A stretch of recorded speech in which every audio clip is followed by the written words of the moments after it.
Hey guys, today we're looking at my latest score off the internet, which is a $8 hard case for a snare drum with the snare drum and a stand and some sticks and a practice pad and a drum key inside of it. So if you look into drum cases at all, you know that even a used snare drum case is typically more than like 30 bucks.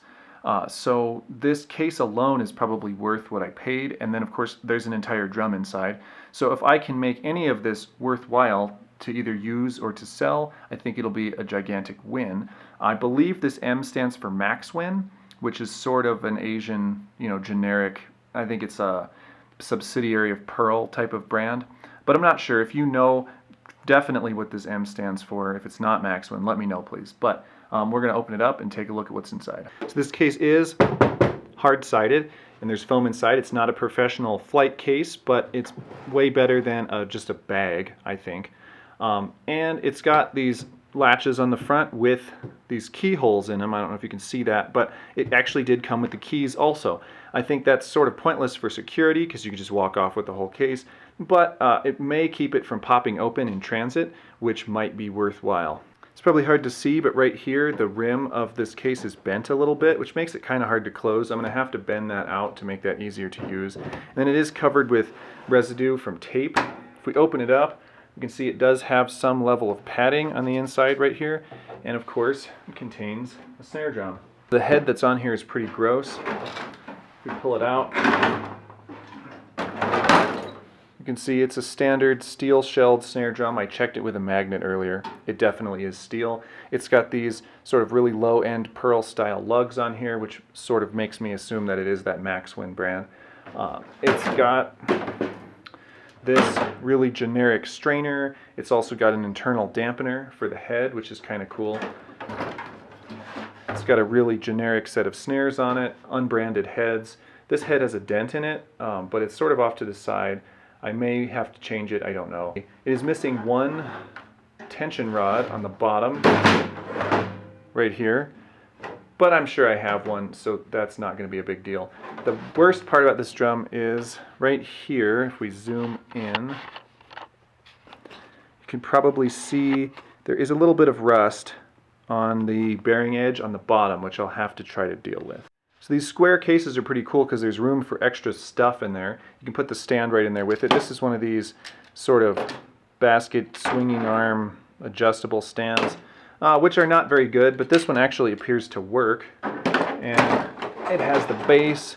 This can actually go low enough for me to play it at a drum set and high enough for me to use it at concert height. It really wouldn't be a drum set stand for a child or someone shorter. It just barely makes it down, so I could do both. And just to complete what was in there, there's a pair of black hot sticks, solid hickory 5Bs with a black nylon tip. The keys for the locks, which again are just security from it popping open in transit, I think, really. And then this super old school drum key. So of course a deal like this, there's going to need to be some stuff that I do to it. One thing is this piece of fake leather, or pleather if you will. It used to be here attached, covering the bottom of the case and the hinges, and it has fallen off. That'll need to be probably glued back on. There is a hole right here you can probably see in the lid of the case right on the bottom where you stand it up.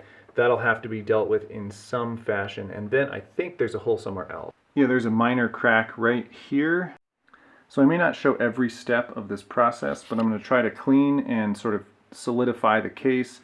I'm going to change at least one of the heads and put on another tension rod and tune up the snare drum and clean off this stupid sticker that you can kind of see on the side.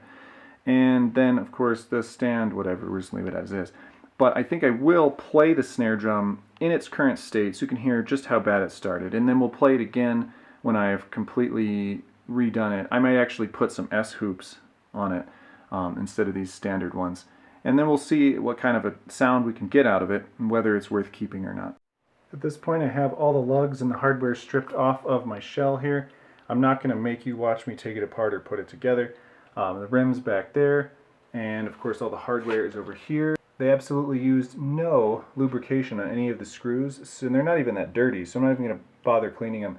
These lugs will need a wipe down, And then what I'm going to do more substantially is I'm going to use the old tin foil trick to try to scrub some of the rust that you can probably see here off of this is the snare side bearing edge. And then of course just clean up the shell a little bit. And then I'll put it all back together, like I said, maybe some S-hoops, and we'll definitely do a sound demo. We'll see what happens. If you're not familiar with this trick, I mean, I just have a wad of aluminum foil here right from the kitchen, and you just scrub the rusty parts of the chrome with it, and it takes it right off, and it's not hard enough to actually scratch the drums. Okay, I did the whole thing with the aluminum, and it's kind of hard to tell, but right here there used to be a whole bunch of bright orange rust, and it's just completely gone. So I went ahead and I took some Goo Gone and I took off all that nasty residue from the tape, and there was a big old dent in this metal piece right here, and I just clamped it to a piece of scrap wood so that it would flatten out, and it did nicely. I also glued in this faux leather strip at the bottom here to cover up all the junk at the bottom so your snare drum's not scraping against that. And there were a couple cracks which I super glued back together and then put tape over, which is kind of what you can see here. I don't think they're going to be a big issue for light duty use. And it's all put back together. I went with a Remo Emperor batter head, and we are just going to see how that sounds. If that's not the thing, I'll change it.